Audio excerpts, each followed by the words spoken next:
much for joining us. I'm over here interviewing Eva Macias. Yay! So today you're going to be sharing us about your book, Yes, I am. A Latina's Guide to Money. That's correct. Okay, so tell us about yourself first on what led you before the book. Well, I actually used to be an escrow officer beforehand, and at the time there was a transition with the economy, right, with the market and so forth. But before that, I was actually really busy. I shifted because my parents retired with $1,100, and I didn't find it fair.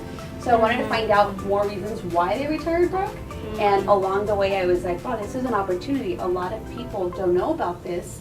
What if I created that awareness? And that's actually what led me to do financial services. It wasn't because I had a passion for it at the beginning. It was just a passion to help my parents out. Because as a Latina, we are responsible to help with carry on our family, right? 100%. My parents don't speak English. They've never owned a house. They've never owned a credit card. They have no idea what a credit card actually really is. They don't have that response. They don't read English. So imagine trying to read your social security statement, which is in English.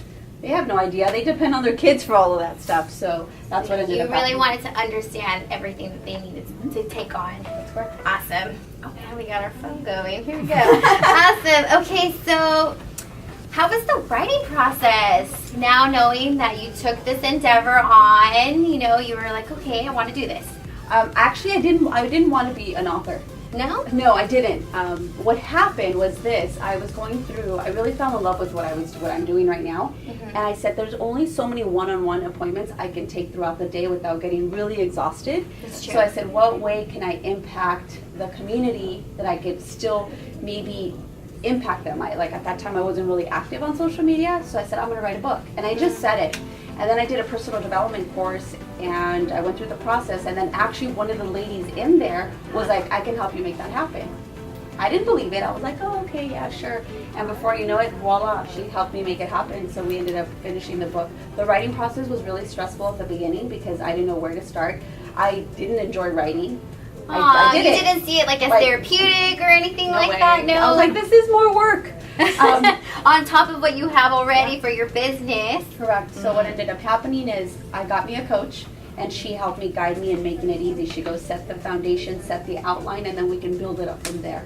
And so we created our first 6 chapters and then developed a few more chapters after that, and then that's how the foundation started.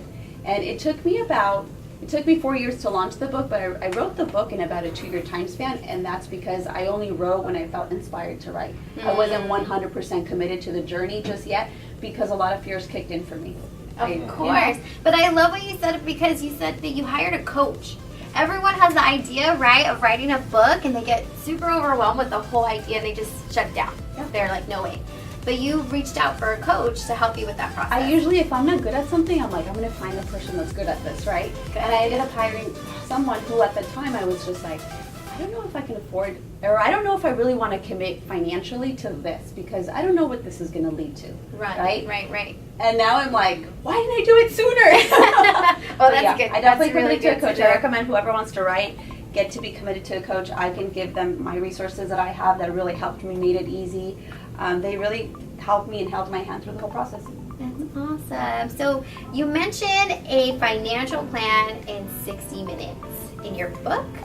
And so can you give us a little bit on how that can be that easy? It's not just that it's easy. It's a lot of the times we make it more complex than what it really should be, right? When you keep your finances pretty simple, you'll end up having a lot more control of them than if you were to just want to create the time for it, right? Because people don't have more time. And so what happens is when you come see me, we do it in about a 45-minute time span. If you come prepared. Okay, I was like, that's it? Which is literally now getting prepared. Like, think about it. Using the additional 15 minutes to click, set up an online account for certain things like your social security statements, credit card statements. You can print those out instantly. Right. So if you have that, let's just say you focus 15 minutes on getting those documents, the other 45 minutes are spent to at least start you off with a budget, because most people don't have that. Then from there, start you off in where you need to address the areas in your budget, and then start setting you up in a process. Wow. A budget. People are like, oh, they cringe. Everyone's like, what is that? I don't want to do that. But that's awesome that you're able to go ahead and help with that process. Okay, and then also finally it's not only a guide to money, but it's a Latina's guide to money. So share with us on what really inspired you to really focus in on that area of group of women.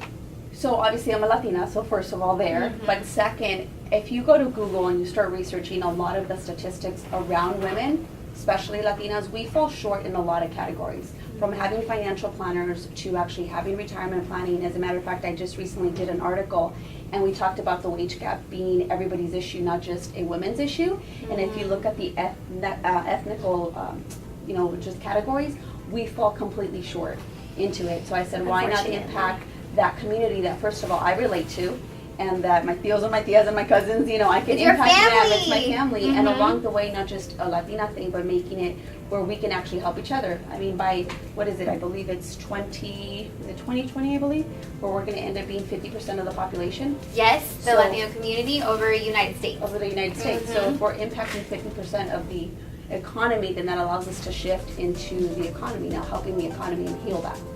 I love that. And heal that and raise the standards. I love it. Well, thank you so much for sharing all that amazing information, and we're grateful as Capital Direct to support you on this endeavor. Yes, I'm very grateful. You were the first one that said, let's make it happen. I was like, okay, I love it. Yes, we are committed. We want to go ahead and spread the knowledge, and it's even more easy because now we have it here at the office for anyone who's interested. So thank you again, Eva. Thank you. I appreciate and thank you for listening, everyone who was there. So take care.